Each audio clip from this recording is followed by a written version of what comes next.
All right, Subcommittee on Oversight and Accountability will come to order. The purpose of this hearing is to examine the Biden administration's sanctions policy, its use, its implementation, and its enforcement of sanctions on a range of malign actors. I now recognize myself for an opening statement. So as we begin oversight and accountability in this work of the 118th Congress by examining a crucial tool in advancing U.S. national security, and that is sanctions, economic sanctions specifically. In the past 2 years, the Biden administration, in my opinion, has failed in implementing and enforcing sanctions on many of our adversaries. Unenforced sanctions, in my opinion, are worse than no sanctions at all because of what it telegraphs to our enemies. Plain and simple, sanctions have to be enforced because they show that our yes is yes and our no is no. And if we're not showing that, we're telegraphing the wrong thing to any foreign intelligence asset. I'll begin this hearing by posing 3 questions. How do we know that the Biden administration has failed to enforce sanctions? Why does that matter? And what is the correct course of action? Let's take Iran, number 1, as an example. Under the Trump administration's maximum pressure campaign, the Islamic Republic of Iran's official cash reserves fell to $4 billion from roughly $122.5 billion. And that was in the year 2020 that they fell to that. Under the Biden administration, it's risen to $41.4 billion. That's a 900% increase. On top of that, failure to enforce sanctions on Iran oil sector has allowed oil exports to surge to 1.3 million barrels per day. In South America, Venezuela President Nicolas Maduro has been able to milk the cash cow for the first time in many years. Chevron is exporting 100,000 barrels of crude oil a day to the United States every day, lining the pockets of a regime that had been cut off until it agreed to hold free and fair elections. Let's move to North Korea. North Korea has been allowed to launch a record number of missiles with few consequences on Kim Jong-un in 2022.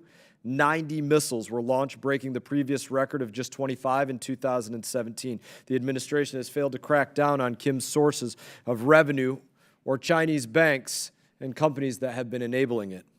Why does all of this matter? Because the U.S. is facing very real threats from China and Russia. We cannot be fighting with one hand tied behind our back. Since Vladimir Putin launched his illegal invasion and occupation of the sovereign Ukraine, the U.S. has sent billions in aid to Ukraine, but by allowing Russia to continue to export energy, hundreds of billions have been pumped into Putin's economy. Sanctioning a farmer without sanctioning that farmer's crops is not an effective strategy, and it telegraphs to our enemies that President Biden does not have the correct red lines. It's widely recognized that China is the greatest strategic threat to our country, but again, there have been little to no efforts to use sanctions to hold the CCP accountable. Today, we'll hear recommendations on how our government can do just that, hold them accountable, including targeting China's support for Russia, the Hudson Institute of Virology, and China, the cartels, and the role that they play in the deadly fentanyl epidemic.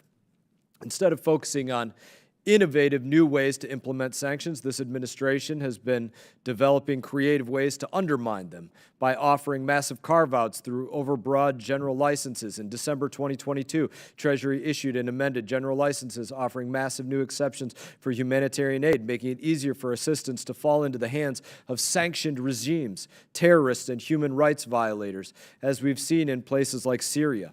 In the wake of the recent earthquake in Syria and Turkey, General License Number 23 went even further, authorizing direct sanctions with Syria's Assad regime, despite numerous existing avenues for providing humanitarian aid to the Syrian people, opening that door for the butcher of Damascus to line his pockets. So what is the correct course of action? Today's discussion will help determine that, but I believe the Trump administration had laid out a very helpful blueprint. Economic warfare is a method to preventing kinetic warfare.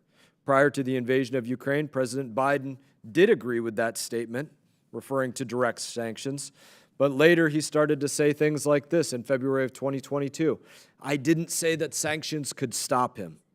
And then later he went on to say, in a half-assed measure, talking about Putin, that sanctions never deter. I would disagree with that.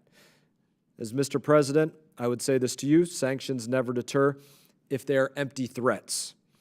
For 4 years, the Trump administration showed a clear path to success.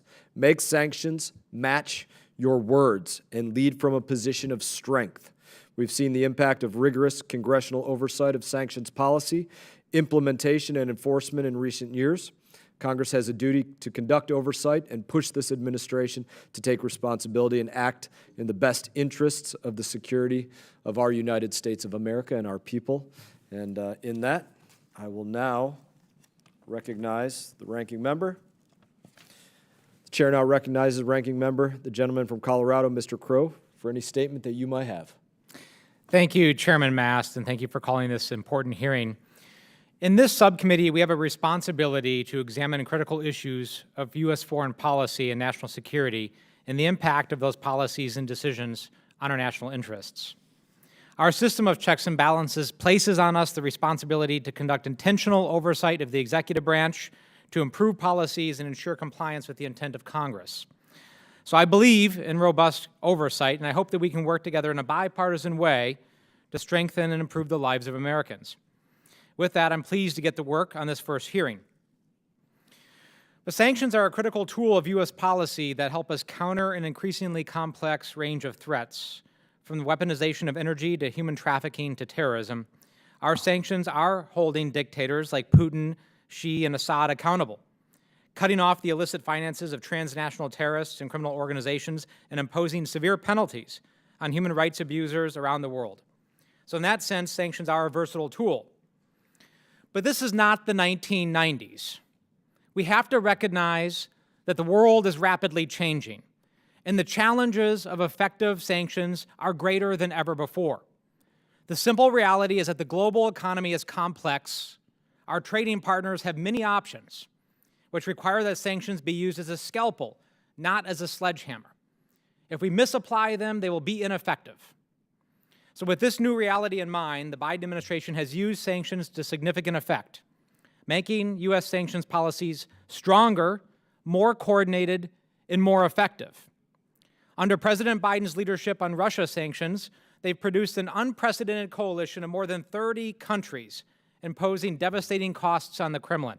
Never before has the world seen such expansive and deep sanctions programs. And through effective coordination and diplomacy, has been able to leverage this tool in a way that we have never seen. They've also imposed expansive export controls against Russia and China to cut off their access to American products, software, and technologies. So recognizing the need for smarter sanctions, the administration has undertaken important reforms by implementing new guidance on licenses that allow humanitarian workers the ability to operate in the most volatile and challenging environments. Our sanctions policies are becoming more targeted and more humane. These license reforms are not only critical to ensuring that our policies are in line with our values, preventing our sanctions from exacerbating humanitarian crises in Syria, Afghanistan, and Yemen, and others, but they're also working to make them more effective. These reforms ensure that the oppressors, not the oppressed, are the ones paying the price, which is in our national security interest. But as with any policy, implementation is difficult. It is an art, not a science, as we all know. Bad actors are constantly finding ways to evade our sanctions, which is why it is so critical that our policies serve broader strategic objectives and work in concert with other tools at our disposal, including diplomacy, development, and strong national defense. I look forward to hearing from our distinguished witnesses on these important issues and thank them in advance for their insights and candor on how we can meet this complex and ever-evolving new world challenge. And with that, I yield back. Thank you, Ranking Member. Other members of the committee are reminded that opening statements may be submitted for the record. We're pleased to have a distinguished panel of witnesses before us today on this important topic of sanctions. Mr. David Asher is a senior fellow at the Hudson Institute. Ms. Rachel Alpert is a partner at Jenner and Block LLP, and Mr. Anthony Ruggiero is a senior director and fellow at the Foundation for Defense of Democracies. I thank you for being here today. Thank you for your time. Your full statements will be made a part of the record. I'll ask each of you to keep your spoken remarks to 5 minutes in order to allow time for members to ask their questions. And I now recognize Dr. Asher for his opening statement. Good afternoon, Chairman Mast, Ranking Member Crow, and the other members of this distinguished subcommittee. It's a real honor, frankly, for me to be able to testify in front of the two of you especially, but also the other members. You have served your nation valorously on the fields of combat in different theaters of war. I had the pleasure of serving as a senior advisor to Special Operations Command while you were deployed in different capacities, and also worked for Central Command with General Petraeus and General Allen, and you were the tip of the spear, and you paid some prices for it, and I want to say I commend you, and we're going to do our best to use finance and economics in the future to replace some of the military effects that cost you and cost so many of your colleagues dearly. But I still feel it was worth the price. Today, in a personal capacity, I speak as an experienced practitioner of economic and financial warfare who's worked over the last 34 years in the U.S. government to advise on counter-threat finance campaigns against our main adversaries, terrorist groups and drug trafficking cartels. I want to speak poignantly and pointedly about our failure to have a sanctions regime at any extent against the People's Republic of China, which has a nuclear weapons program that's out to destroy us. That nuclear weapons program is operating here in the United States. There was a report recently issued by a group, I think it's called Strider Technologies, that outlined something called the Los Alamos Club, which is the Chinese Academy of Engineering and Physics, i.e. the nuclear weapons program of China's penetration of Los Alamos National Laboratory, and many other national laboratories, as well as, I think, 12 universities we've identified at Hudson in our research. This has to be stopped.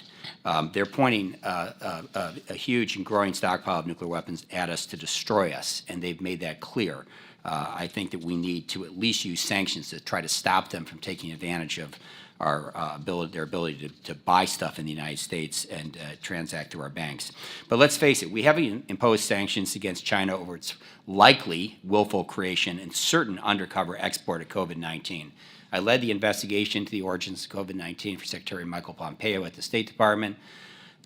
We, 2.5 years ago, concluded it was a result of a massive lab accident combined with an even more massive cover-up.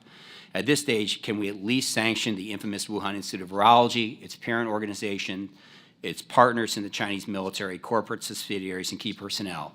I'll drop a little bombshell for you here today.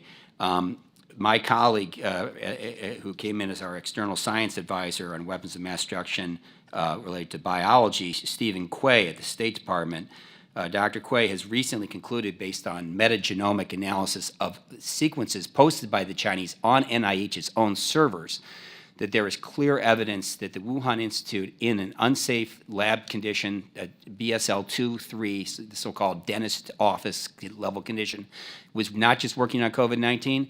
Before COVID-19, it was working on Nipah and MERS. MERS is 35% roughly lethal. They were adding an ability for it to bind to human receptors so it could spread very fast between people. It can spread, but it can't spread fast naturally. So that's total gain of function research, absolutely outlawed.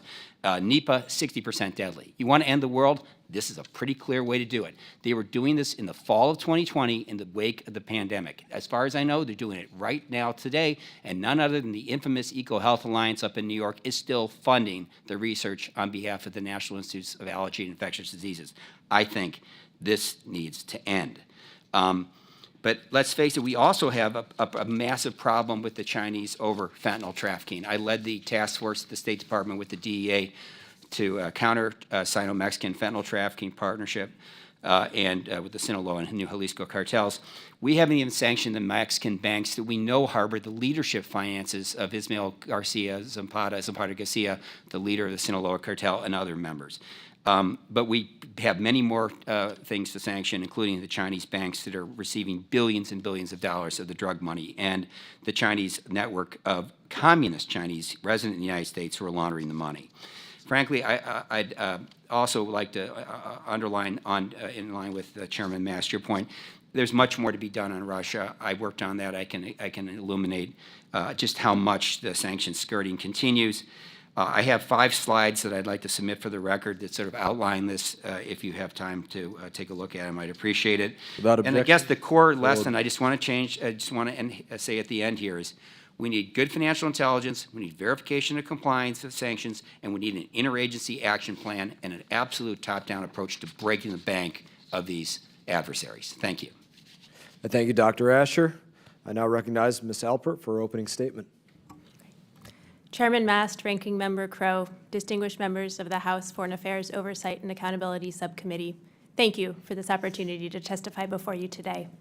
I'm here to share my personal views on the use, implementation, and enforcement of sanctions. My views are informed by my prior work as an attorney at the State Department under both Republican and Democratic administrations, and my current work advising multinational and companies and international NGOs on sanctions compliance. As my written statement reflects, I believe that sanctions are a critical tool in our foreign policy arsenal, but they are not a silver bullet. Sanctions alone don't end wars, topple dictators, or stop terrorists. But when used appropriately, they can make a meaningful impact towards promoting our foreign policy and national security. Today, I want to focus on 3 key areas that are important to effective sanctions implementation. First, the role of sanctions in the broader foreign policy toolkit. Second, the importance of tailoring sanctions to the challenges they aim to address. And third, the value of multilateral sanctions implementation and enforcement. When assessing sanctions as a tool of foreign policy, we look at the overarching goals and range of levers used to achieve them. In addition to sanctions, these tools include diplomatic engagement, foreign assistance, import and export controls, even threat of force. Determining the right mix of these tools in each particular case and how sanctions fit, as the administration has done in response to the coup in Burma and Russia's illegal war on Ukraine, is key to an effective sanctions policy. It also means explaining sanctions clearly and publicly so that the foreign policy objectives are understood, serving as a foil to disinformation about sanctions' reach and impacts. To this end, it's important to calibrate sanctions to align with foreign policy priorities. This is done through considered targeting of sanctions actions and through intentional authorizations. When authorizations aren't clear to those operating in heavily sanctioned environments, there is a chilling effect on desired activities, both by those carrying them out and by third-party service providers needed to implement them. The Biden administration's implementation of humanitarian and associated general licenses provides an important example. It has long been U.S. government policy, regardless of the administration, to authorize activities in furtherance of U.S. government programs and specified NGO activities in sanctioned environments. Such licenses allow for disaster relief, for democracy building, education, development projects, and environmental programs. In December 2022, under U.S. leadership, the UN issued Security Council Resolution 2664, which provides an exception from UN sanctions programs to allow for the timely delivery of humanitarian assistance or for other activities that support basic human needs. OFAC subsequently implemented this resolution domestically via authorizations across sanctions programs. These authorizations allow for a more orderly assistance response, and they counter anti-sanctions narratives by showing that U.S. economic sanctions should not prevent the provision of critical assistance. Such clear communication turns the focus in times of crisis instead to actors who are preventing the flow of aid to their own populations because of barriers they create and their corrupt practices. Finally, as espoused in Treasury's sanctions policy review and evidenced through UN humanitarian licenses and the Russia response, the administration has prioritized multilateral action in both the implementation and enforcement of sanctions where possible. Given the range of global challenges at our doorstep, Congress and the executive branch have the opportunity now to increase the efficacy of sanctions towards U.S. foreign policy goals. Congress can ensure that all sanctions authorities provide for presidential waivers so that the U.S. has flexibility to respond quickly to changing circumstances. We also need increased U.S. government sanctions implementation resources commensurate with the increase in sanctions. In addition, the U.S. should continue expansion of sanctions diplomacy and sanctions-related technical assistance. Multilateral sanctions are the future and will allow us to more effectively tackle global challenges. Finally, the development of a clear foreign policy and national security strategy, including when and how the administration will seek to apply sanctions, would promote these goals by fostering greater cohesion and consistency in the use of sanctions among the many levers of foreign policy. Thank you. Thank you, Ms. Alpert. I now recognize Mr. Ruggiero for his opening statement. Thank you, Chairman Mast, Ranking Member Crow, and distinguished members of the subcommittee. Thank you for the opportunity to address you today on this important issue. My testimony is informed by my previous work at the State Department, the Treasury Department, Senator Rubio's staff, and the White House National Security Council working on sanctions and nonproliferation issues. My written statement reviews what I call the axis of sanctions evasion, where North Korea, Russia, China, Iran, and Syria work together to undermine U.S. sanctions policies. In many ways, China and Russia lead this new axis, the former serving as a shopping market for illicit items and financing, and the latter in service of its war in Ukraine. In each instance, the overall goal is to disrupt the preeminence of the U.S. dollar and America's foreign policy and national security. I provided 16 recommendations in my written testimony for improving sanctions policy implementation and countering this coalition of sanctions evaders. The good news is that the United States has a range of available tools to address these challenges. Senior officials from the Treasury, State, and Commerce departments engage with other government officials and the private sector on the dangers of aiding this coalition. The Biden administration benefits from the bipartisan nature of sanctions and export controls enforcement and implementation, and Congress can provide additional resources and authorities to expose and target sanctions evaders.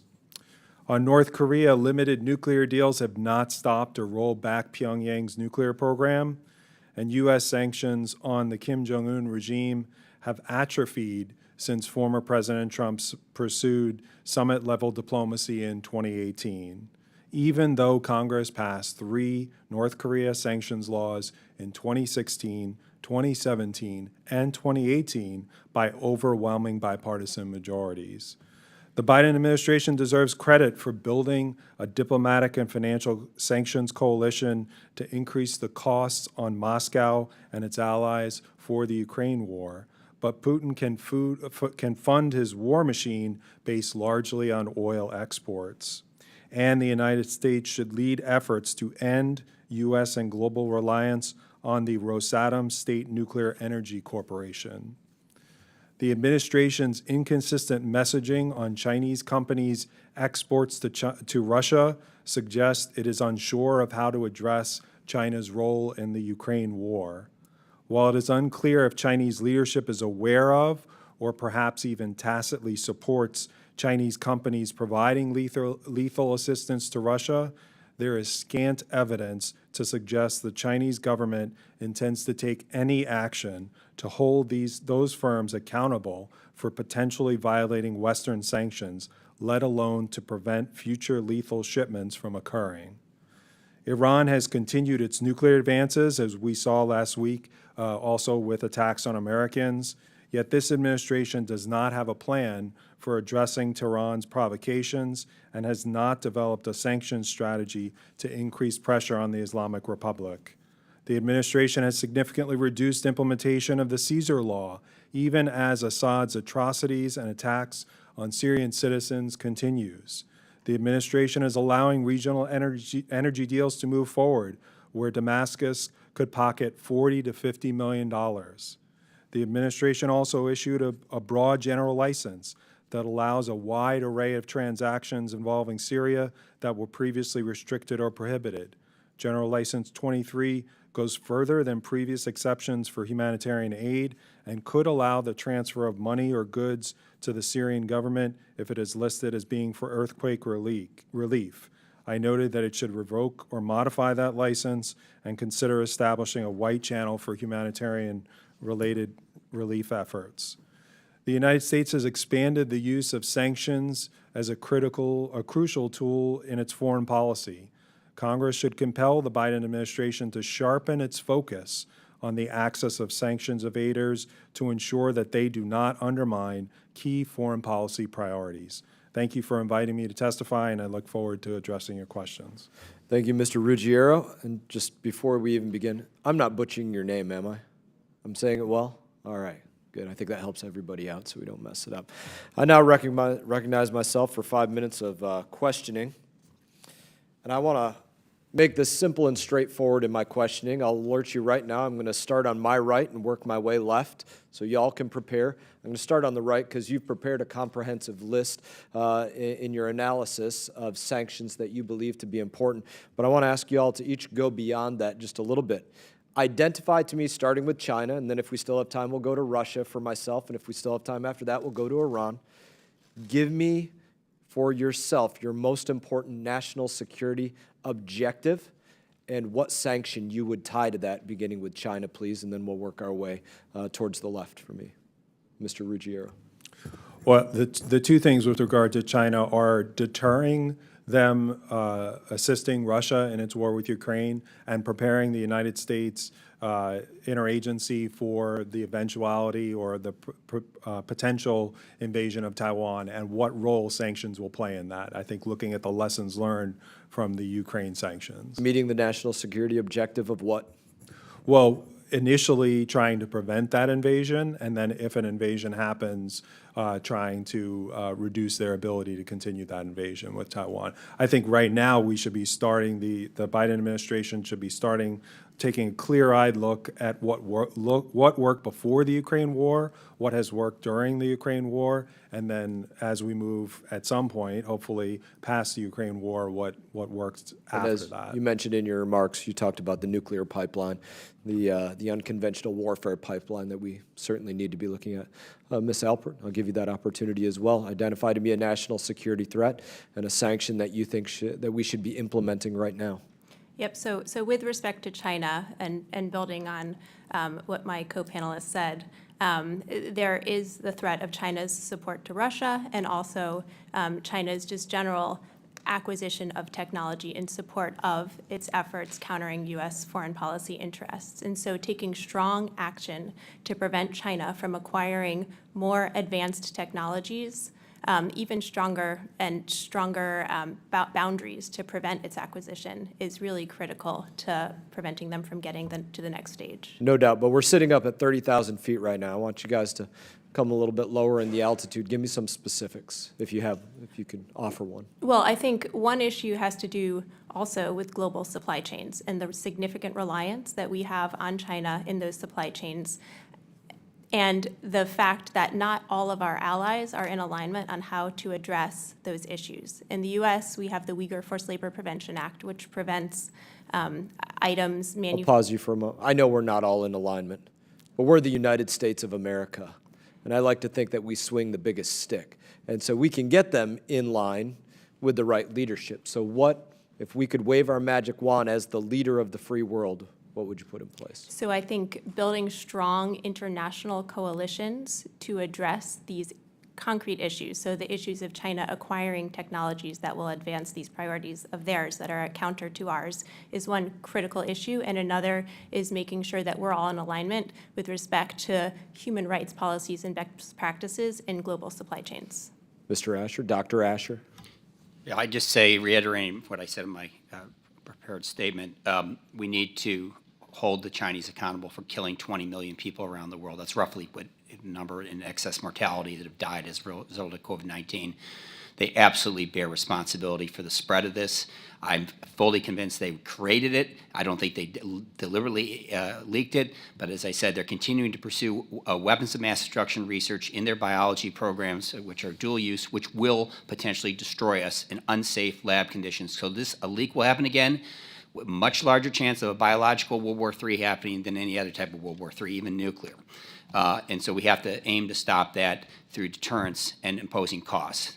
Can you give me a pipeline example that you would look at beyond New York that you mentioned earlier? The pipeline would be, well, in terms of targets, we need to go after the Institute of Virology in Wuhan that created this and is continuing to work on these hyper-dangerous pathogens, funded, including by the U.S. If you sanction them, then no one in the NIH, even Dr. Fauci, if he's still around, can do business with them in the United States, and frankly, almost no foreign bank will touch them. That's the best way to stop this from occurring. I'll give you one last question. Why do you think that hasn't happened to date?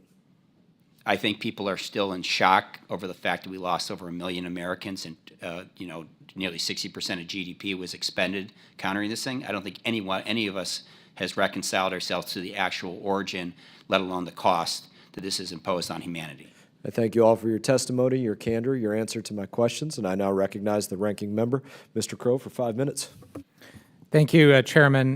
Ms. Alpert, is there really any instance today, sitting here in 2023, in which a unilateral sanction it would be as effective as a multilateral one? It's hard to think of a situation where a unilateral sanction alone will be as effective. And I think we can look to export controls as an example. Export controls historically are based on broad multilateral agreements, and that's so that you can prevent diversion, other routes of items, and in this case, financial resources getting to the location or the destination or the target in question. And so we are always stronger when sanctions are multilateral. And what does it take to create a multilateral sanctions regime? Can we just tell other countries to do something? Can we cram that down? So this is where really nuanced foreign policy is critical. That's diplomatic engagement bilaterally with our allies, that's working through international institutions, and we've seen that really working through the UN, even the UN Security Council. There have been really effective collaborations that have led to policy changes via the UN, which then has a broad global impact. So you have to lay some groundwork, and you have to do that with nuance and sophistication. Is that safe to say? That's right. So we are the United States of America, and we do carry a big stick, so to speak, but we have to work with our partners, and we have to build that, and only then would they be more effective. Is that safe to say? That's right. And, the way that we do that most effectively, from what I've observed, is by leading in international organizations, regional bodies, and bilaterally with our allies. Thank you. Mr. Ruggiero, you had made a comment about sanctions implementation and more resources, and I actually couldn't agree with you more, right? It's one thing to pass a sanctions regime, but it's another to actually implement it. So would you say that implementation is as important as passing and imposing sanctions? Yeah, yes, I agree. I think implementation of sanctions, when it comes from enforcement, usually from some of our law enforcement partners in the government, but just as important is, I know a lot of people, when we talk about sanctions, don't like the term whack-a-mole, but that's sometimes exactly what it is. The U.S. takes an action. These, the countries I mentioned, they're all expert in avoiding those sanctions, so we have to continually care and feed those sanctions lists to ensure that we're having the same level of effectiveness. And do you think the Treasury Department, more specifically OFAC, and let's say the State Department's, DDTC is another example, do you think they have the resources, the personnel, the money to effectively implement all of the sanctions regimes we currently have? Well, and there's so many others that we could have mentioned, right? Commerce Department, Defense Department, there's a whole long list. The one main criticism I have of Treasury's sanctions review is that it was a Treasury sanctions review, and it was not led by the National Security Council. It should have been a whole of government approach. That would be something I would recommend that the Biden administration do. It's been tried by the Trump administration and the Obama administration before them to have a sanctions person at the National Security Council.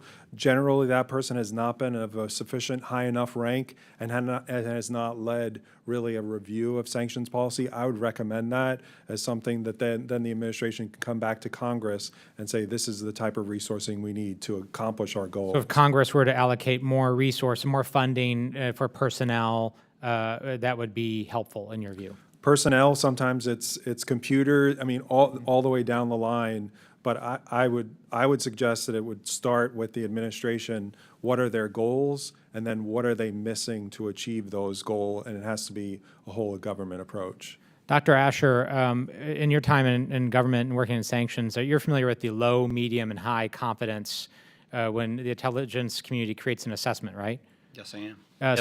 So something is low confidence, it's less reliable than a medium or high confidence. Actually, not necessarily. I know it sounds strange. It's It's just a question of the volume of information, usually low confidence in the wake of the war in Iraq and the mistakes intelligence played there. But would you, let me ask, would you rely on a low confidence assessment in the same way you would a high confidence assessment? No, but I would. Okay, that's all. I yield back. Thank you. Thanks. Thank you, Ranking Member Crow. I now recognize Mr. Mills for 5 minutes. Thank you, Mr. Chairman. Thank you all for being here today. I wanted to ask a couple of questions, if I may, which is, first, can the administration enforce secondary sanctions against Chinese banks facilitating evasions without causing systemic harm to the American financial sector and the global economy? Anyone's fine. Well, I would just say, based on our experience in the North Korea context, that was certainly a myth that was out there, that we would cause systemic harm, and it turned out that that was not the case, because it was again, this was a bipartisan approach. It was the last year of the Obama administration, the first 2 years of the Trump administration, and they each had a plan to go after the entities and individuals and the banks that were financing Pyongyang's sanctions evasion. I think we have a tendency in the United States government, I assume this is still the case, to shy away from doing that because we think that will happen. But I think if we are smart about it and we are prepared to understand how far we're not willing to go before we even make the first step, that's important too. I would just add to that, building on that point, I think the targeting of any sanctions actions just needs to be very carefully considered, because which entities get targeted, what banks might get sanctioned, that impacts the degree and what sort of impacts in the global economy it would have. Thank you so much.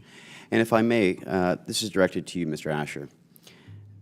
Given the understanding that OFAC's got this 50% rule, whereby entities are considered blocked if they are owned 50% or more directly or indirectly in the aggregate by one or more blocked person, do you believe OFAC's 50% rule is inadequate to address our national security challenges? Absolutely. It's totally outdated. Today, there's commercial data available from a number of providers, including one I actually helped start. I'm not going to advertise it, but it's the largest data provider to the federal government, actually, for financial intelligence commercial data. So you can follow the sanctions pretty much 24/7 in terms of their implementation, because companies will change names, as Anthony mentioned, like we change clothes. But we can follow them through the commercial registries of hundreds of countries that are online today. And therefore, there should be no 50% rule. It should be totally eliminated. It's not needed. And if I may, just staying with you, I wanted to follow up. Do you feel that there is a lack of sanction enforcement based mainly on resource issues? I think it's resources and will. I mean, you asked about China. We have absolute grounds related to the killing of 100,000 American kids due to fentanyl to go after the Chinese banks in Hong Kong primarily that are laundering billions and billions of dollars. I would have no issue sanctioning a major Chinese bank. We could always lift it after a period of a month if they came back into compliance. We also can use a non-sanction-based remedy, which I've used before, called Section 311 of the Patriot Act, which will just cut them off from the U.S. dollar and its maximum application. We need to draw the line somewhere. I worked on HSBC Bank and the cartel financing that they were doing for Sinaloa. The fact we gave them a pass because the world financial crisis lives on in the hearts of bankers as a sign that we won't pursue them. And given the fact that, in my opinion, the Chinese and the CCP are hands down one of the greatest existential threats to America and to the world, and would you say that the PRC has been responsive to aggressive sanction enforcement? Absolutely. In the wake of the Section 311, which wasn't a sanction, but it was treated like one, the Chinese stepped up their cooperation radically. I mean, including the night of the Section 311, this is a way the U.S. dollar is no longer allowed to be accessed by a Chinese bank or a foreign bank. The Chinese central bank governor called me on my home phone line in Chevy Chase and said, we want to make a deal. What can we do to get out from under this cloud? That was a pretty clear indication that the Chinese government was willing to do something. Only under the threat of force, though. And just quickly, Ms. Asher, do you think that the PRC would go to the mat for Russia or North Korea, or could you foresee enforcing secondary sanctions against the Chinese escalating to any type of an armed conflict? No, I really don't. I think that the almighty power of the dollar remains intact. And the Chinese know that. I think that we need to be basing it on evidence, though. I think law enforcement combined with sanctions is the best way. So not just our intelligence, it should be based on evidence, and that gets at the previous question. And just quickly, with the last remaining seconds, Mr. Ruggiero, same question for you, sir. Well, again, we only have small sample sizes, but in the case of North Korea, when we did go after China's, help with North Korea, the Chinese responded in a positive way. Thank you so much. With that, Mr. Chairman, I yield back. Gentleman yields back. I now recognize Mr. Allred for 5 minutes. Well, thank you, Mr. Chairman, and thank you all for being here. I appreciate your testimony. I think the sanctions are an important tool in our toolbox. They can help us influence some behavior, but Ms. Alpert, as you noted in your testimony, it's not a silver bullet, and they're best done multilaterally. I'm wondering, though, whether there's a lot of recent scholarship arguing that sanctions are less effective than they maybe previously have been, maybe because we're no longer in a unipolar world. There are now other options, I guess you could say. What do you think in terms of modifications to our use of sanctions is the best way for us going forward to actually influence behavior without impacting the populations of some of these places that maybe are not deserving of some of the pain that we want the decision makers, for example, to feel? Yeah, so I thank you very much, Congressman, for the question. I think one of the key elements of effective sanctions actions is clear communication. We need to make sure that it is evident from the outset what purpose a given sanctions action is meant to achieve, and also what changes in behavior would cause that action to be lifted.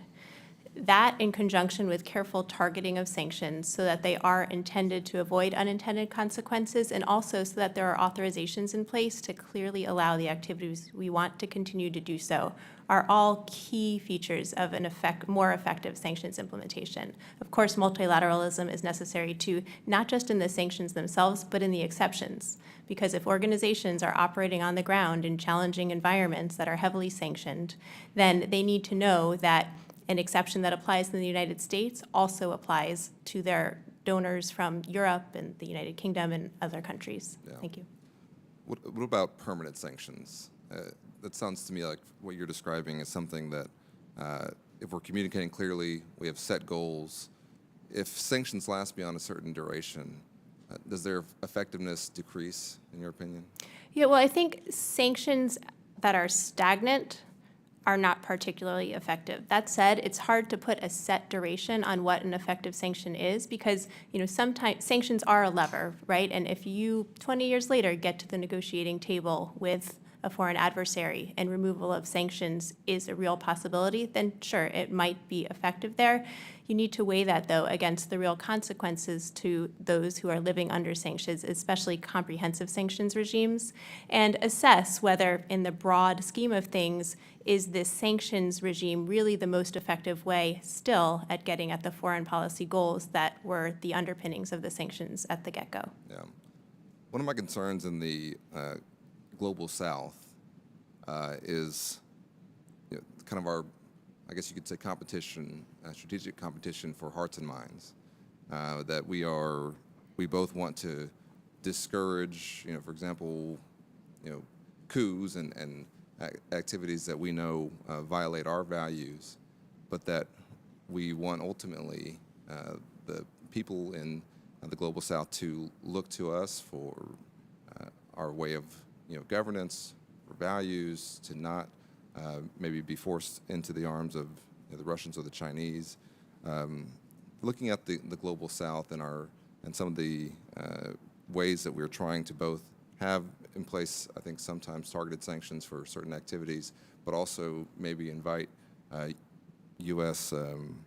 Foreign investment into some of these areas. How can we work with and communicate with U.S. businesses and corporations that are trying to navigate these sanctions and navigate the risk for them being involved and making some important investments that could potentially help us advance our brand, I guess you could say? Yeah, well, I think it's all quite situation specific. Each different environment's going to have a different mix of what might be effective, but a few features kind of are consistent in things that do work. And one is stability, knowing that your operating environment is going to remain relatively the same and that the authorizations that are in place will continue. And also providing reassurance to, for example, the financial institutions that are necessary to fund rebuilding and assistance and all of those activities, that they're not going to run afoul of sanctions or other prohibitions in supporting those works. Thank you. Yeah, I yield back. Thank you, Mr. Allred. I now recognize Mr. Waltz for 5 minutes. Thank you, Mr. Chairman. Thank you, all of you, for coming today, and thank you for your very good work that I try to follow and read, particularly from FDD as much as I can. Look, we know that Iran continues to evade sanctions. We know that the exploitation of Iraq's government and financial system is one of the ways that Iran has invaded these international sanctions, and despite sanction waivers issued for the Trade Bank of Iraq, Iraq remains heavily dependent on Iranian energy. So I think first question to Dr. Asher and Mr. Ruggiero, from your perspective, how's the Biden administration's lack of sanction enforcement on Iran impacted the stability of Iraq? One. And then the follow-up is, do you think there's an appropriate balance of the waivers, the secondary sanctions, and the collaboration with the Iraqi government, or lack thereof, that the administration can strike to further enforcement of the sanctions against Iran and combat Iran's desire and progress towards making Iraq essentially a vassal state? I'll just say, having worked extensively against the RGC Quds Force in a number of fashions in the government, certainly the covert action and overt military actions of the Iraqis and the Syrians, our U.S. presence in Iraq and Syria have experienced recently in terms of the sheer number of attacks coming from Iran and its partners. I wouldn't even call them proxies. They direct these groups, is off the charts, and we do need to expand our sanctions directly against the Iranian regime just in response to that. There are so many waivers, even in the context of Iran, that actually occur. The biggest one is via Iraq. Iraq is the main sanctions evasion point for the Iranian regime, and I do think we need to tighten up. Do you have a comprehensive listing of those waivers and the time I don't have a associated with list them? right at the top of my head, but certainly what goes on in Iraq is a major reservoir where the Iranians are able to exploit the financial system very readily, and we can and have periodically tighten that up. We should be doing that immediately. I don't want to sanction the Iraqis themselves, but there are Iraqi banks. We've sanctioned one called Al-Balad. It was an Iranian front. There are several others I could think of. I'd rather tell you privately who to go after that could be sanctioned, and it would get the Iranians' attention very quickly. Just very quickly, Mr. Ruggiero, I just have another question I want to get to. Yep. Yeah, I would just say very quickly that, this administration, it's not clear what their sanctions policy is with regard to Iran. I think that, that's a key part of this. The questions that you're asking is they need to step back and think about what they're trying to accomplish with Iran. Thank you. So the lack of strategy, right, much less than the enforcement within it is a key issue. Fair? Correct. Okay.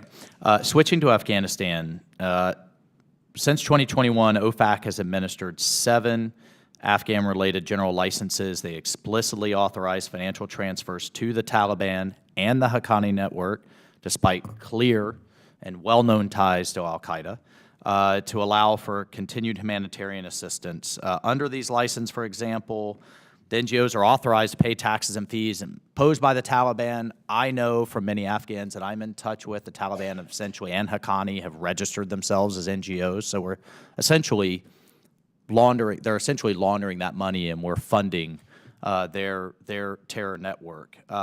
In June of last year, UN official Martin Griffiths acknowledged that aid diversion by the Taliban is a grave concern, and this year, SIGAR noted that neither the State Department nor SIGAR have visibility on how much revenue the Taliban-controlled ministries may be generating, and many of us who have worked there know that they use that as leverage to pick winners and losers and who's going to suffer. So can you just comment on the aid diversion that's going on and what you know about it, what visibility you have, and I'll open that up to anyone who wants to jump in. Well, I can speak specifically to my experience working with international NGOs on the ground in Afghanistan and the importance of the general licenses to their operations. Now, these are international NGOs that are implementing U.S. government foreign assistance in Afghanistan, so consistent with U.S. government priorities to educate women, to provide food for those in great need. And in order to operate— NGOs that are no longer allowed to employ women by the Taliban. It's not all of them. Some have managed to employ them nonetheless. But in order to operate in the country, they need authorizations just to pay their leases and utility bills. And so, at least from that perspective, these authorizations have been critical to just allowing them to provide that much needed humanitarian assistance. I would just thank you for your indulgence, Mr. Chairman. I would argue, I'd love to have a follow-up with you and how we weigh that humanitarian assistance versus essentially funding, in my view, a terrorist government that has clear ties with al-Qaeda, and that the military is explicit, is allowing al-Qaeda to reconstitute. Meanwhile, ISIS is reconstituting as well. But thank you, Mr. Chairman. I yield. And Mr. Waltz, there was interest by Ranking Member Crow for a second round, so if that was something that you wanted to stay for, we can get you another round of questioning. The chair now recognizes Ms. Titus for 5 minutes. Well, thank you, Mr. Chairman. I apologize for being late. I hope you haven't already covered this, but I wanted to ask you a little bit about some different kind of sanctions.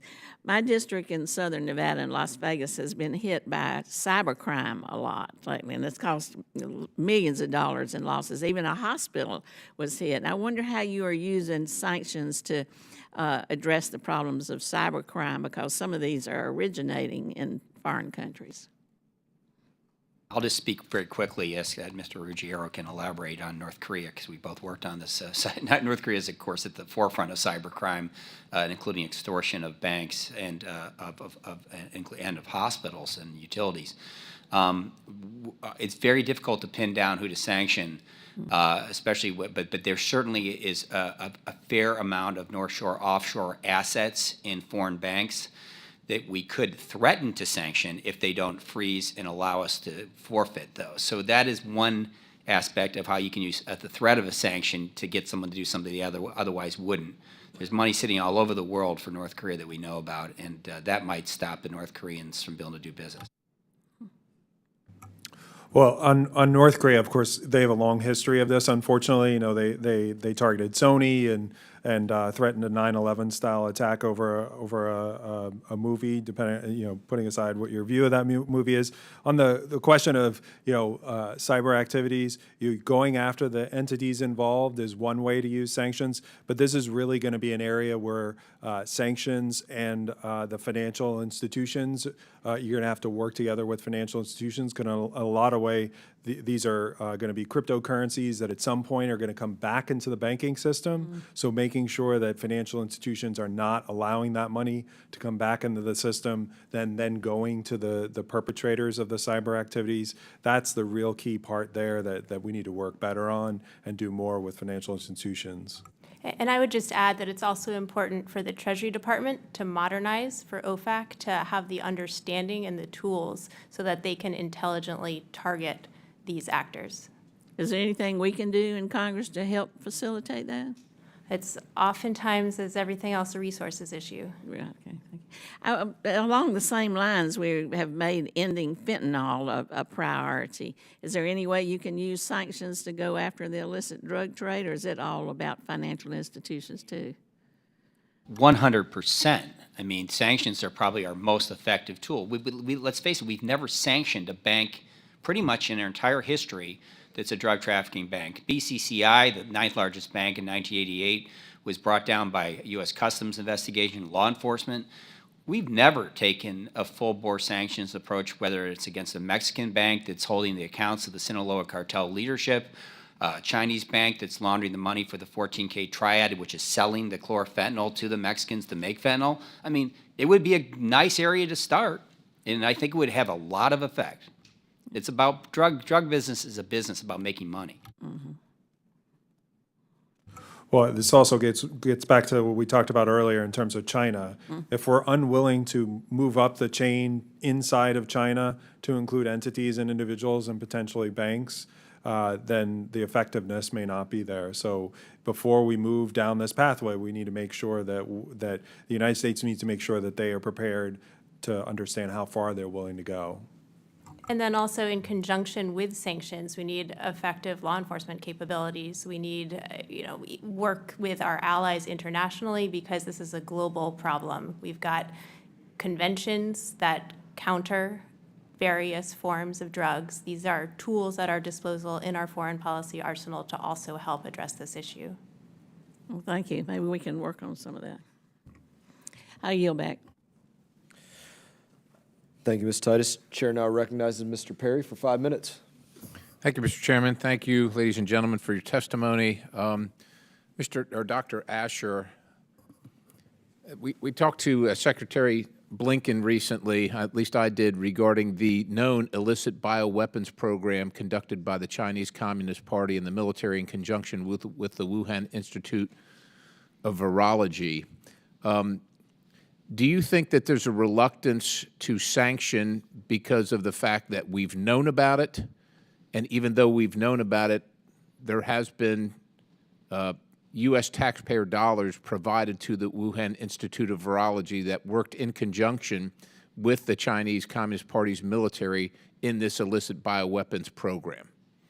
Well, I mean, when I first started the investigation at the State Department into what happened in Wuhan with COVID-19 and became aware of the extent of military funding, I can say that I've actually visited the Wuhan Institute of Virology back in the late 90s when I was at the U.S. Embassy in Beijing, and we were toured around by military people. So, I don't think things have changed as much as our intelligence community. They seem to have forgotten more than they ever really knew, especially about dual-use research of concern, okay? The Chinese were engaged in very dangerous virological experiments involving coronaviruses, and now, as I explained earlier, Nipah, massively deadly, MERS. The idea was to try to stop these if they ever would evolve in nature, but when instead the military was covertly funding that, we declassified that information, and the goal was to make biological pathogens which would be useful as weapons in the future, provided there's a vaccine. And there was a vaccine program for COVID-19 going on across the street from the Wuhan Institute, at the Wuhan Institute of Biological Production, which is its partner institution, which gave me high confidence that the military had a dual-use intention that was malevolent related to that facility. So, but do you think that the United States is reluctant to sanction based on that history that you just described? Yeah, our own analysts at the State Department has come out. They were scared of us opening a can of worms that might bite us somehow, or a Pandora's box. And I said, that's not the Secretary's concern, and I went to him directly, and he said, go ahead and investigate. If we're the problem, we need to unsmoke what we're doing. So since there is every bit of at least circumstantial evidence that the pandemic originated at the Wuhan Institute of Virology, or certainly with the CCP, or if nothing less, that they hid the origins of it and made it more difficult to determine the origins of it. It didn't come from a pangolin. It didn't come from a bat. It didn't come from a raccoon dog. It came from them. Do you see any reason whatsoever to not sanction the Wuhan Institute of Virology or the Chinese Communist Party in that regard? We should be sanctioning them and their parent organizations, their partners, and their proxies and personnel. They should be cut off from their ability to transact with the United States, receive U.S. funding forever. What they've done is imposed what could have been the end of the world. But I guarantee you, with the work they're doing right now, is 10 times more dangerous, or 1,000 times more dangerous than they were doing before. So there's actually, would you contend then that there's actually a greater threat at this time, because we've essentially allowed them license to continue? We don't even call it the Wuhan flu or the Wuhan virus. It's not something like Ebola or the Spanish flu. We call it COVID-19.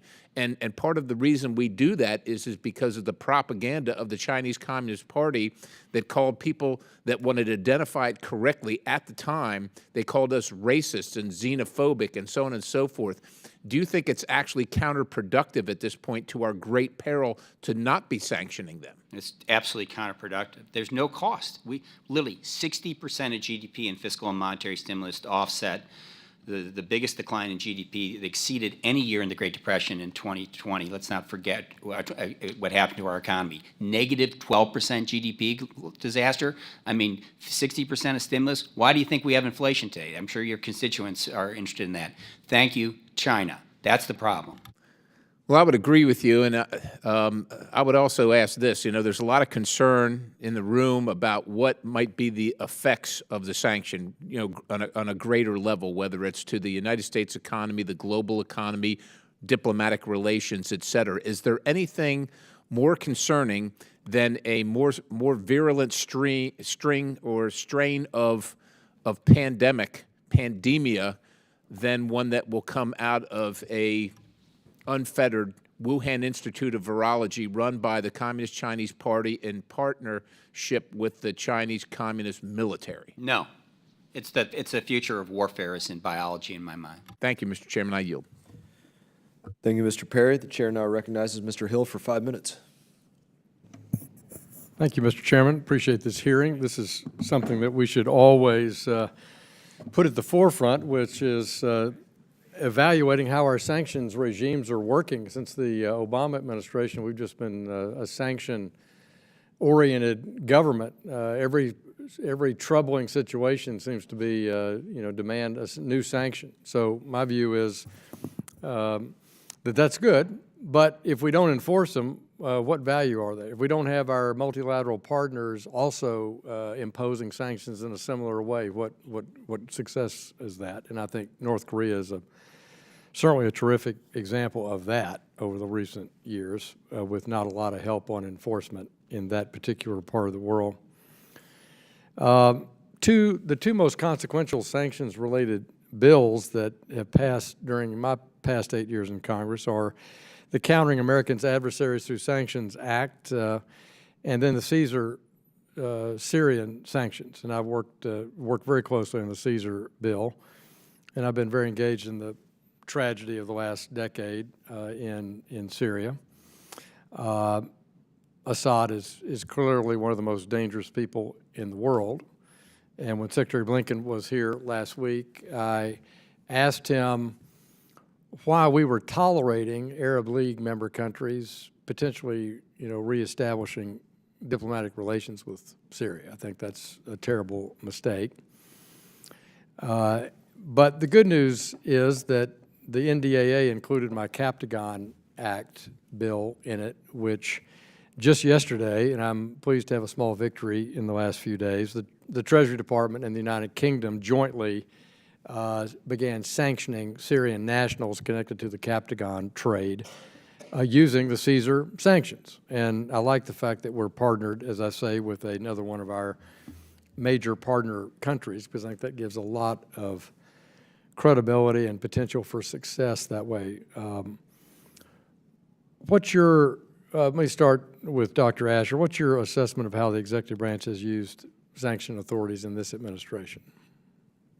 With great scale and scope, but with an adequate effectiveness and enforcement, to get to your question and your point you made. I mean, again, people, as all the experts here on this panel can attest, they changed their name, they changed their something, and they dropped their ownership below 50%. That was a very important question that was asked earlier. If you don't change the rules of conduct for implementing these sanctions and then establish a clear verification and compliance mechanism for sanctions like we have for arms control, where we're flying satellites over weapons, missile silos and stuff all the time, we're never going to be effective in achieving our aims. And by the way, thank you for your work on Captagon. I worked as the co-lead on DEA's Project Cassandra into Iran, Hezbollah, Syria, drug trafficking, and it is a most definite a key source of support for the Syrian regime. Yeah, I mean, hundreds of millions of dollars fueling Assad's war machine against his own people, threatening the region, being a partner to Russia and Iran. I mean, it's an appalling situation. And now he's a drug kingpin. But the State Department last year did not name Syria as a transnational drug nation. Should they have, Ms. Alpert? I haven't specifically studied Syria's role in the transnational drug trade. Dr. Asher, should we have named Syria? Absolutely, we had him nailed. It's Absolutely, pretty- we so had I Assad asked personally Secretary nailed Blinken in about that last 2011 in the transshipment of multi-ton loads of cocaine through Damascus. It was tied to Hezbollah's terrorist wing that was killing American soldiers in Iraq, and you know, we absolutely had grounds to actually indict him. And we failed to do that because the DOJ doesn't want to go after state leaders who are criminals like Assad. Well, I hope we link it in the United Nations mechanism on the war crimes, because this is money directly tied to the Assad regime and the Assad military producing Captagon, poisoning the very countries that want diplomatic relations. Go figure that one out.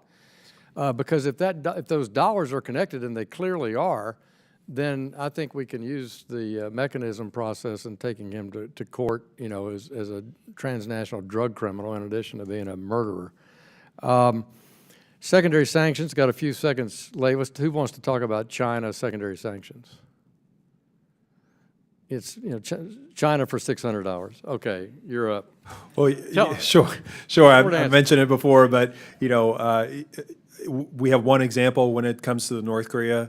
In 2016 through 2018, it worked, going after Chinese companies, Chinese individuals, Chinese banks, because there was a plan there cut across the Obama and the Trump administrations. It can work if we have a plan, if the United States knows how far they're willing to go, and they execute that plan. Good. I thank you, and I thank the panel. Thank you, Mr. Chairman. Yield back. Thank you, Mr. Hill. The chair now recognizes Mr. Burchett. Thank you, Mr. Chairman. I'm sure y'all got up this morning and thought, this is just going to be like on television. All the cameras are going to be around you, and people will be asking you really informative questions, and the press will be very honest about your opinions. But then you got up here and you realize it's just not that. So anyway, let's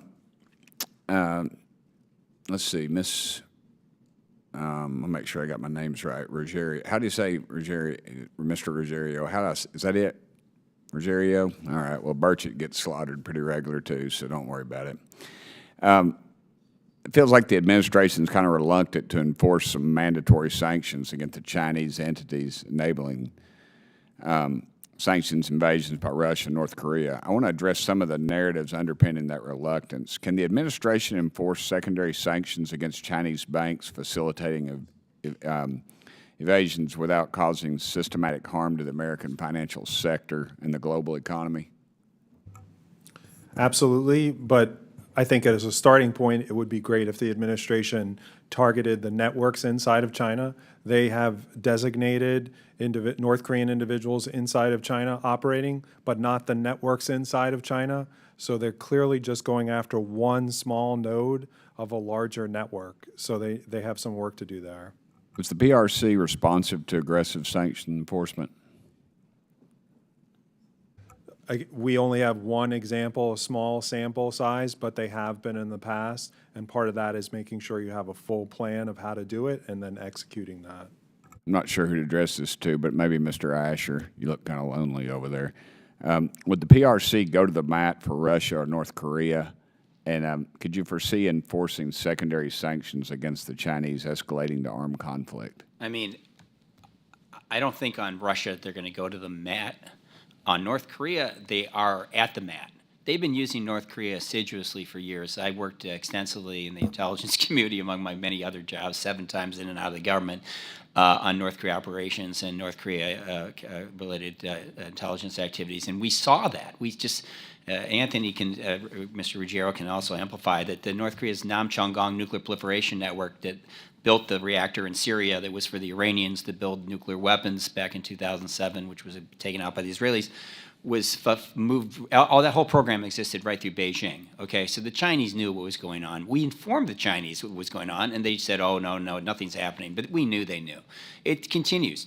China uses North Korea as a partner and a proxy to destabilize our alliance system and our allies in Northeast Asia, as well as, I believe, to proliferate weapons. I think what happened in Syria when our team showed up there and we found Chinese blueprints for nuclear weapons in the Gaddafi's compound, I think that was a clear indication that it wasn't just the North Koreans supplying weapons components for a nuclear weapon to the Libyan government, but it was Chinese fingerprints on it as well. You mentioned, Mr. Asher, that you can illustrate the holes in the sanctions against the CCP. Could you elaborate on that? Yeah, well, I mean, quickly? the holes are everywhere. We have no sanctions on their weapons of mass destruction program. I mean, I have no idea why. Their program is overtly designed to undermine and destroy us. That's what they say publicly. Xi Jinping just gave a speech on it the other day. I mean, you got to take the guy seriously. I also think we need to use sanctions to deter against a conflict with Taiwan. But frankly, the CCP is buying nuclear weapons components in the United States, sucking talent out of Los Alamos and Oak Ridge and other national laboratories. This is all public. What's not public is even worse. Who is sucking out of Oak Ridge? The Chinese Academy of Engineering and Physics is the center of the nuclear weapons program in China. It recruited over 120 people, apparently, at Los Alamos National Laboratories in the last 25 years. Wow. Quickly, what impact would the sanctions against the Wuhan Institute of Virology have?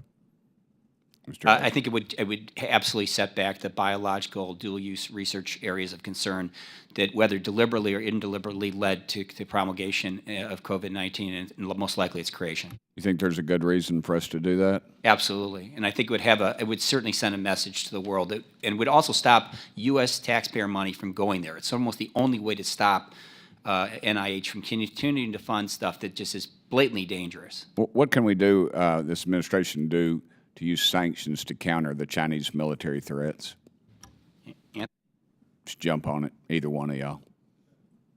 I think we just need to say these are the nuclear, biological, chemical programs in all the hundreds, if not thousands, associated companies, and we need to hit them with one large blast of sanctions.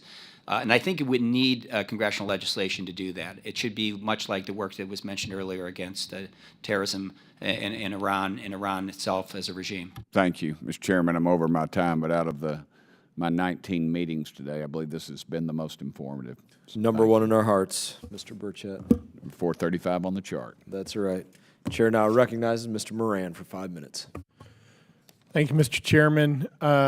Anthony, would you actually pronounce your last name for me? I want to get it right. Sure, it's Ruggiero, but Ruggiero. I'm good either way. I know, and I appreciate that, but I want to get it right. It's very important. I want to ask you a couple of questions, and then Dr. Asher, come to you. Mr. Ruggiero, you mentioned earlier in testimony, I think you said something to the effect of, before we start sanctioning banks as it relates to the cartels, the U.S. needs to decide how far it is willing to go. I think it was a quote you said. What I want to ask you to begin with is, in your opinion, how far should the U.S. be willing to go to stop the fentanyl epidemic? Right. I don't want to give the impression that we shouldn't go to the banks, but I know when we have these conversations, that's usually where the conversation starts in terms of secondary sanctions. But there's a lot that comes before that in terms of targeting the networks, sometimes targeting key individuals and companies. There can be a deterrent effect where you don't even have to actually get to the banks eventually, because, as was mentioned earlier in some of the testimony, is that you do the entities and individuals, and then you're sending public and probably very stern private messages to the Chinese about potentially, not in specifics, but potentially what is coming next. And the hope, of course, is that they're going to react to that, and that they're going to decide that helping, in this case, the cartels, in other cases, North Korea, is not worth losing their access to the U.S. financial system. So are there efforts short of the sanctioning banks, like targeting the networks and the key individuals in these entities that you just discussed, that we need to be taking and undertaking at this point? Yes, I think as long as you have a strategy of where you're willing to go. I mean, the other thing I failed to mention is that sometimes in these processes, the U.S. government might threaten that they're going to do something, but they actually know they're not potentially willing to do it. So let's make sure we don't actually threaten that. For example, if this administration is willing to go after Chinese banks in this instance or in other instances, after they go after entities and individuals, they can send a very stern private message to China that potentially could be coming next. Other than just our willingness to impose those sanctions, are there any conditions preceding that you would say need to be satisfied before we start going after these networks, these key individuals, and these entities? Well, I would imagine we've already had these public and private conversations with China on this issue, many of the other issues we're talking about today. At some point, if the Chinese are not reacting to those public and private stern messages, then using this tool and beginning to move up that escalation ladder is warranted. As the provider of the global reserve currency, do unilateral U.S. sanctions have an outside impact relative to the rest of the world? What do you think, Mr. Ruggiero? I know this question was asked earlier about unilateral sanctions, and I think financial sanctions is the one area where the U.S. Has an advantage because of the U.S. dollar. Of course, we want sanctions to be multilateral when they can be effective, but in a lot of ways, the United States is the leader, and especially with a Security Council that essentially is ineffective in this space because of China and Russia, the United States really has to fill that gap and be willing to push our allies to do more on the sanctions front than they would otherwise be comfortable with. Switching gears just for a moment, I hope I can get to you, Dr. Asher. Unmitigated ship-to-ship transfers of oil and other goods are enabling Iranian and other Russian oil sanctions evasion. What more could the administration be doing, either unilaterally or with partners, to detect, prevent, or deter those transfers?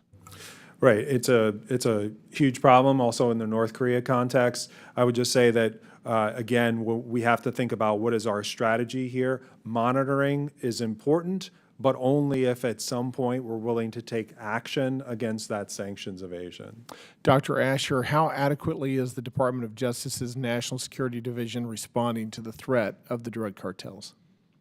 Totally inadequately in my mind. I'm shocked by how, and we faced it ourselves. We had identified at the State Department through unclassified information, not classified, a network of 4,000 Chinese communist students here on student visas who were picking up drug money every week for the Sinaloa and New Jalisco drug cartels, coordinated by a network of money brokers who were Chinese, ethnic Chinese, who dominate today the global underground banking trade. Department of Justice refused to allow us to move forward with DEA on an indictment of those individuals, let alone oppose us revoking their visas. And I know I'm out of time, but why did they tell you not to move forward with that? On the visa part, they didn't really have much to say beyond the fact they didn't like it. But I think one of the issues that came up was seen as might be racist. These students are getting a piece of the money on every buck they pick up on the streets of Flatbush and Queens. I can tell you, I've been up there recently and seen it. And they're used because they're sort of above getting enforced, the law being enforced against them. Thank you, Mr. Chairman. I yield. Thank you, Mr. Moran. Y'all are interesting. People have requested a second round of questions with y'all. I'm going to defer, and because I have to be here till the end no matter what, and I'm going to start with my friend, Mr. Waltz. Thank you. Recognized for 5 minutes. Thank you, Mr. Chairman. I just want to follow up on Mr. Moran and give you a little more time, Dr. Asher, because I think it's an incredibly important point, how the money is moving in cooperation with the cartels, with Chinese nationals, what's going on right here in the United States, and can you just elaborate a little bit more on at least your opinion of DOJ's apathy? I mean, can you just unpack that a little bit more? I want to give you a little more time. We have the best tool in the world, and it was used so successfully against the mob. It's called RICO, Racketeer Influence Corrupt Organizations Statute.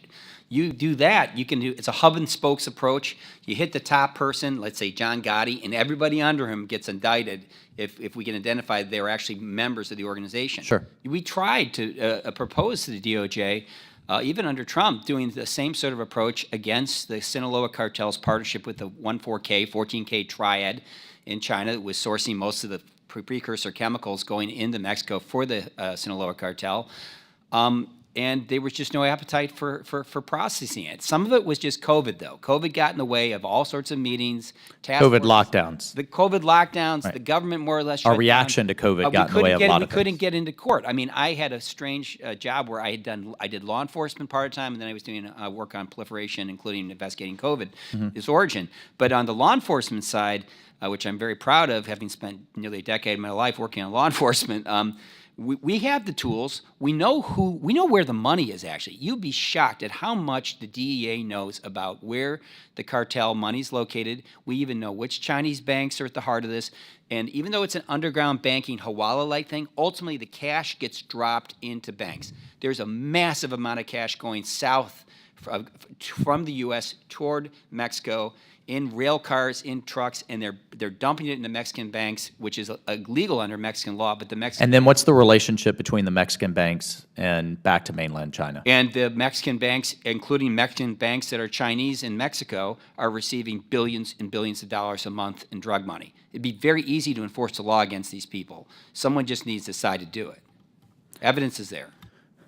Thank you, Dr. Asher. I want to go back to Ms. Alpert. Ms. Alpert, excuse me, to finish our conversation on Afghanistan. And again, it is a dilemma. It's a dilemma largely of our making with the withdrawal decision and the collapse of the government. And so I just want to be clear, I support the delivery of aid, but I think there's different ways that we can do it. And I do think it's extremely alarming that we do not know the exact amount of U.S. taxpayer dollars that are going to the Taliban and the Haqqani network as a result of these exemptions. So to your knowledge or to anyone's knowledge, has the Biden administration reviewed, adjusted these sanction policies to assure its aid is being delivered in line with humanitarian principles and those in need rather than falling in the hands of terrorist networks, either through out-of-country third parties, through a UN intermediary? I mean, we could go down the list of other options besides literally lining the bank accounts of Taliban and Haqqani officials and then going to their registered NGOs, in addition to the legitimate international NGOs. Yeah, so I can't speak for the Biden administration or what they're doing, but what I can tell you is that the international NGOs, with which I work many on the ground in Afghanistan, take compliance and carrying out their humanitarian mission quite seriously. And so that's ensuring that aid goes to the people in need on the ground, that they carry out their programs without diversion, without benefiting the Taliban or other sanctioned actors to the maximum extent possible. There are reasons when you're operating in a heavily sanctioned environment like this that, there might be payments that need to be made to keep the lights on, to have a location where you can, carry out your work. But the real mission and real efforts and activities of these organizations that I've worked with on the ground are really I just want to give implementation of assistance. I got it, and their assistance needed, but I know, and we are going to get delivered to this committee, Mr. Chairman, information of Haqqani and Taliban bank accounts that are aligned before it ever gets to the Afghan people. Any comment, Dr. Asher? Well, I mean, again, I've done a lot of things in my career. One of them was work on Afghanistan. I led the Haqqani network targeting effort from a counter-threat financial standpoint. You're absolutely right. I mean, but they've been doing this NGO thing for 30, 40 years. And we have the knowledge, we have the information, and we just don't have the intent. And it is something we should not be providing material support to a terrorist organization that is affiliated with al-Qaeda and has killed literally dozens, if not hundreds of Americans in the context of the war in Afghanistan. Thank you, Mr. Chairman, and thank you for the additional time. Thank you, Mr. Walsh. Chair now recognizes Mr. Crow for 5 minutes. Thank you, Mr. Chairman. Dr. Asher, I'm not going to ask you what you were doing in Flatbush and Queens when you witnessed these Chinese drug dealers. We can save that for a different hearing. I did want to pick up on the Afghanistan line of questioning. Ms. Alpert, is it basically the challenge with every sanctions regime trying to figure out, how we effectively allow aid to flow to the most vulnerable, those who are in humanitarian distress, those who oftentimes are essential to opposition movements, to pushing back, to countering the malign activities of regimes, and preventing it from falling into the hands of a regime?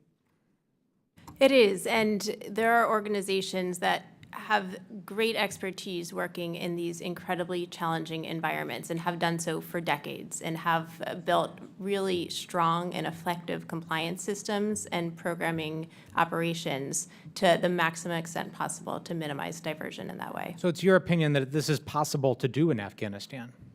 It is. It's not to say it's not an incredibly challenging environment, and ultimately when you're working under sanctioned government, there will be challenges. But those challenges need to be weighed against the very real need and the U.S. government's national interest in ensuring that humanitarian disasters don't propagate around the world. And are those challenges static, meaning are they the same year to year, or do they evolve because the world changes, because regimes change, because conditions change?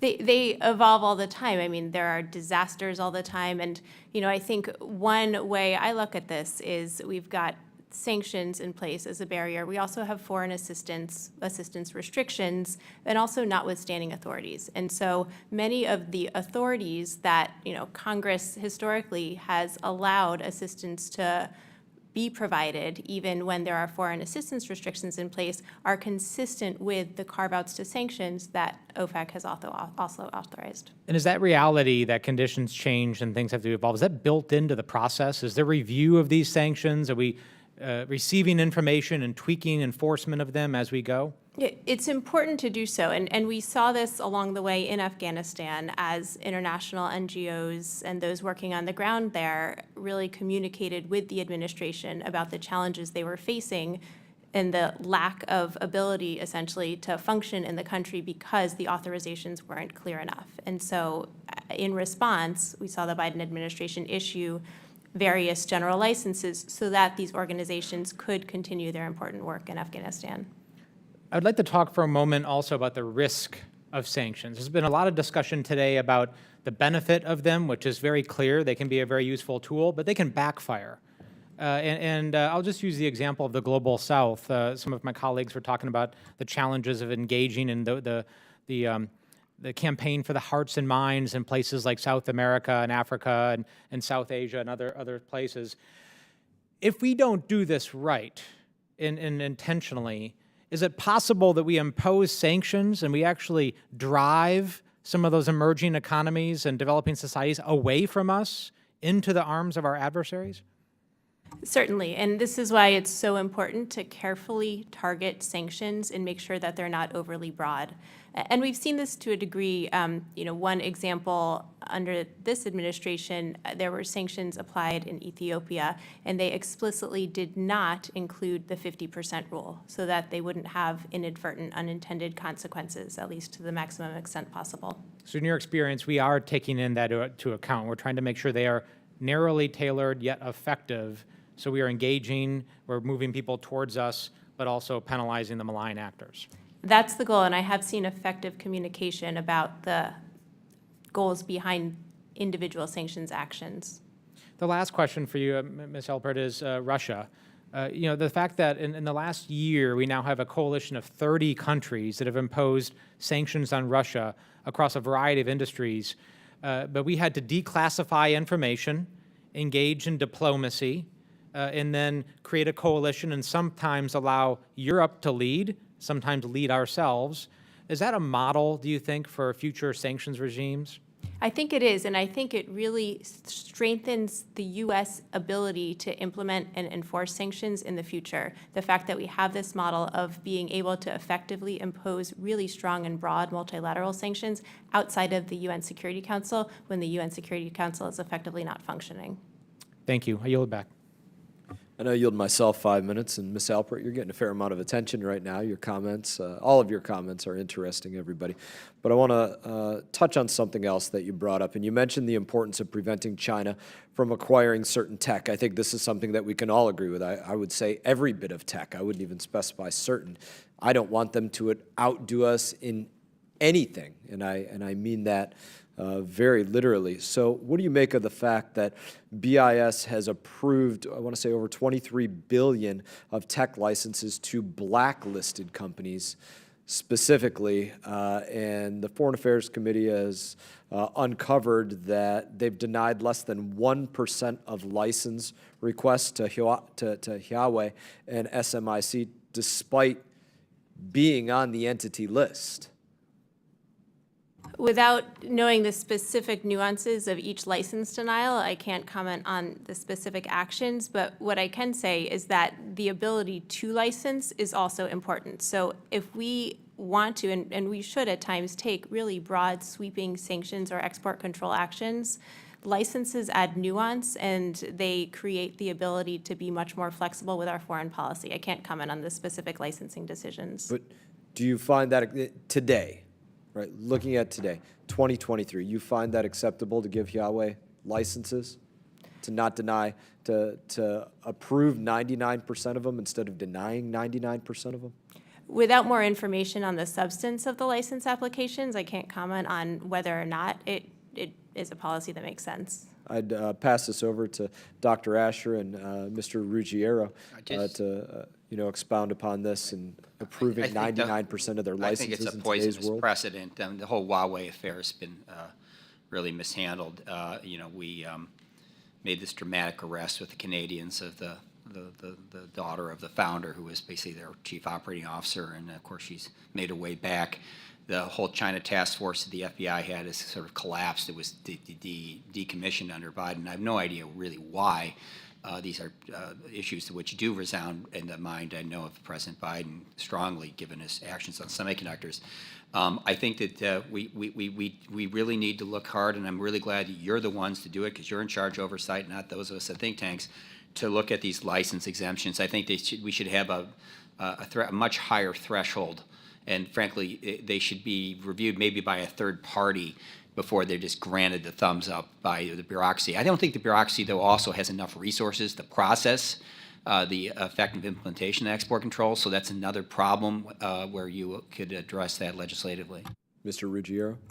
Well, I think this goes back to what Ranking Member Crow asked about in terms of implementation. What is the goal of the Huawei restrictions in terms of their listing on the entity list? Something we haven't talked about is what in terms of sanctions and export controls implementation, we have to think about the interplay between those lists in terms of blocking sanctions and export controls. Should Huawei potentially really be on the blocking list at some point, where they do not get any of the transactions you're talking about, or should they remain on an entity list where they get some of the things that they're requesting? That's a part of, if there was a whole of government approach to sanctions and export controls, I would put that on the list to think about how Commerce and Treasury and State and DOD think about these issues. Thank you for that. I want to go for just a moment, Dr. Asher, in the minute I have remaining, going back to cartel banks.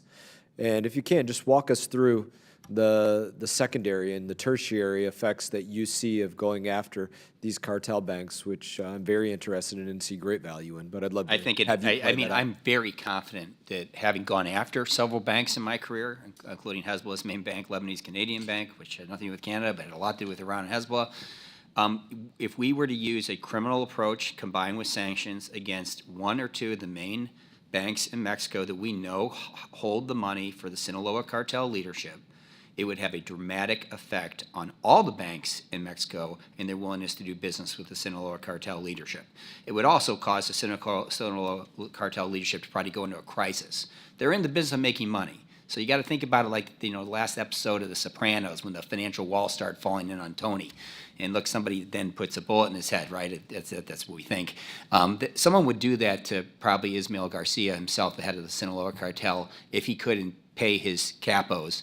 And most certainly, if he went after his main banks, he would lose that ability. He would lose his ability to traffic fentanyl, too. I thank you all for, again, your testimony. And I now recognize Ms. Titus for 5 minutes. Thank you, Mr. Chairman. And going back to the licensing, I would ask you, Ms. Alpert, do you believe that the Biden administration or President Biden has imposed the more aggressive controls on China's semiconductor industry than any other administration? Yes, we saw a very, as us export practitioners can attest, a very, very long Federal Register notice last October announcing a very complicated rule on semiconductors, supercomputers, and really critical advanced technologies that the United States absolutely wants to keep out of China's hands.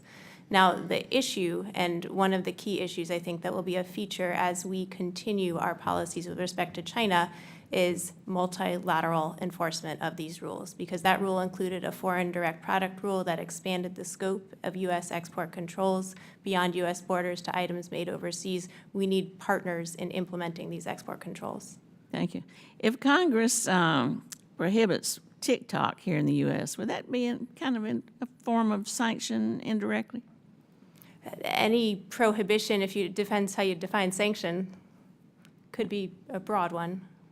Well, let me ask you this. I think you mentioned in your opening statement some of the ways that sanctioned countries get around those sanctions. If we're going to have stronger enforcement and have some kind of plan overall, we need to understand those kind of go-arounds. Could you elaborate more on some of those ways that things we need to look for? Yeah, there are a number of international evasion networks, and one of the ways that it's most important for sanctions to work is to find them and then to take steps to address them. And so that's a challenge we've got with respect to Russia's sanctions, the UAE, India, as countries of significant diversion where Russia can still gain access to the financial system internationally and other tools. And so, it's a challenge and one that the U.S. can address, but it's strongest addressed with others as well. Can you give me an example besides the loading of the ships and the oil? Of multilateral situations? Yeah. Yeah. So, the Russia war is kind of the biggest example of multilateral action to address a shared challenge. There are also a slew of UN sanctions programs, and so these are programs that the United Nations imposes, and all UN member states are obligated to follow them. And so these are instances where sanctions are most effective if at least everybody conceivably in the world is supposed to be following them and applying them. Now, the key is actually ensuring that they are enforced. Okay, I'll yield back. Thank you. Thank you, Ms. Titus. I now recognize Mr. Moran for 5 minutes. Thank you, Mr. Chairman. Dr. Asher, let's talk a little bit about Venezuela real quick. I come from East Texas. Oil and gas is really important to us in East Texas. I want to know, in your opinion, has the Biden administration's hostility toward domestic oil production made it more difficult for us to apply sanctions pressure on the Maduro regime? Hard to know. I can't understand what they're doing with their oil policy, frankly. I think that it's certainly, the idea that now we've impaired our oil and gas industry so severely, and as you know, because your constituents can tell you, regulation's gone through the roof. My family's been in the oil and gas industry just totally separately for 70 years, roughly, so in Amarillo, Texas. I know I don't sound like I'm from there, but we have friends there. And I can tell you the regulations have gone crazy. So it's very difficult to do fracking. It's very difficult to do exploration. But now we're going to go and buy oil from Maduro? I find that just beyond fatuous. That seems like where the policy's heading. And lift sanctions against this criminal who's, by the way, the main flow-through point for cocaine into the world, including right here in the United States, is Venezuela. It comes out of the Andes in Colombia, but it goes through Venezuela. I agree, and a lot of my constituents agree with that analysis as well. Mr. Ruggiero, has the administration's use of overbroad general licenses such as GLH regarding the JCPOA and GL23 with Syria undermined congressional intent, in your opinion? Yes, we talked. There's been a lot of discussion about humanitarian operations and the use of general licenses. That's certainly one approach, but it has been, part of the questions is it can be, subject to abuse. Another approach is a so-called white channel where the organizations and financial institutions are named or identified. It's a little more labor intensive, but at least it is not as prone to abuse. And with the remaining time that I have, I want to pose to you, Mr. Ruggiero, and you, Dr. Asher, a question about differing countries and ask you to rate and grade the Biden administration's sanction record for the following countries, and I'll list them for you on a scale of 1 to 10. 1 being the absolute worst, horrible, and 10 being the best. If you say Biden administration's doing really good in sanctions in this country, then it's a 10. If they're doing really horrible, then it's a 1. Mr. Ruggiero, let's start with you. Iran. I would say probably a 3. What about Russia? 6 or a 7. Syria? Probably a 4. And North Korea? 0. Dr. Asher, what about China? From 1 to 10, 1 being the worst and 10 being the best. 0. There's no sanctions regime against China. How about Venezuela? It's probably about a 4. It's but the enforcement stinks.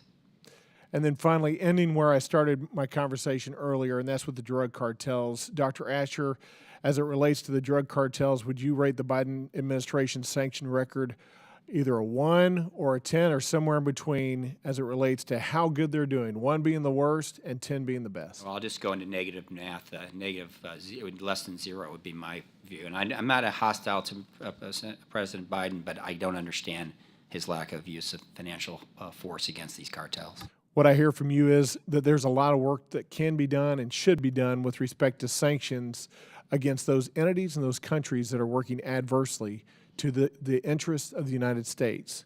We need to be steady, we need to be strong, and we need to be strategic in the way we impose our sanctions. That's simply not happening. Thank you, gentlemen and ma'am, for your testimony today. I yield back. Gentleman yields back. This will conclude. I thank the witnesses for their valuable testimony. The fact that we went a couple rounds is evident to the fact that what you were saying was interesting and valuable to everybody. The members of the subcommittee may have some additional questions for you all witnesses, and we ask that you do respond to them in writing. I now recognize Mr. Crow for any closing remarks that he may have. Thank you, Mr. Chairman, and thank you to all of you for the candid discussion today. I mean, this is what this committee is all about. We're not always going to agree. We're going to find points of disagreement, but we're trying to flesh out the facts. We're trying to have a discussion on how to make things better. But the bottom line here is this is not our grandparents' world anymore. The world has changed. It's complex. It's evolving.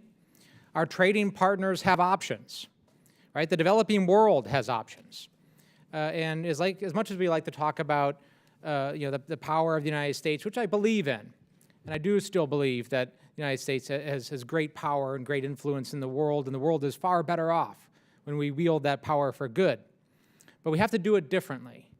We just can't tell people what to do and expect them to do it. It's a far more complicated environment, and we've had that discussion. That's one of the themes I've tried to flesh out here today. But the Biden administration recognizes this reality, and we see example after example of them effectively wielding and evolving sanctions, learning as we go, because nobody's perfect. You have to learn and evolve, as Ms. Alpert pointed out, because the world is not static.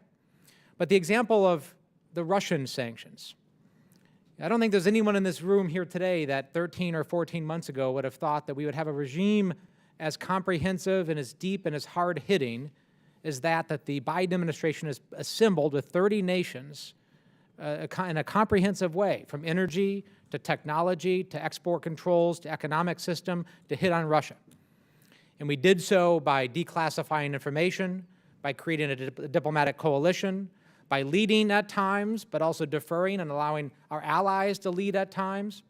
And therein lies the great strength. By getting aggressive on China with the semiconductor industry, and looking very hard at other ways in which we'll continue to get aggressive on their malign behavior. By understanding the reality of Afghanistan, that we are tied in so many ways to the Afghan people. Me and then the chairman are tied to the Afghan people. Right? And we can't allow them to suffer, but we also have to allow sanctions to hit the Taliban and Al-Qaeda and other malign behaviors, and that's hard. And as we heard today, that is the challenge of sanctions. How do you actually implement them to achieve the effect? And it's not easy. If it's easy, everybody would do it. Yet this administration is attempting to do something that's very hard and learning and evolving and doing a phenomenal job. So with that, I look forward to working with all of you, working with the chairman and my bipartisan colleagues to figure out how can we improve, how can we conduct effective oversight, but how can we recognize that we live in a different world, in a different environment than we did 10, 15, 20 years from now. And it's going to require a greater degree of sophistication than we've ever been able to wield before. And with that, I yield back. Pursuant to committee rules, all members may have 5 days to submit statements, questions, and extraneous materials for the record, subject to the length limitations. Without objection, the committee stands adjourned.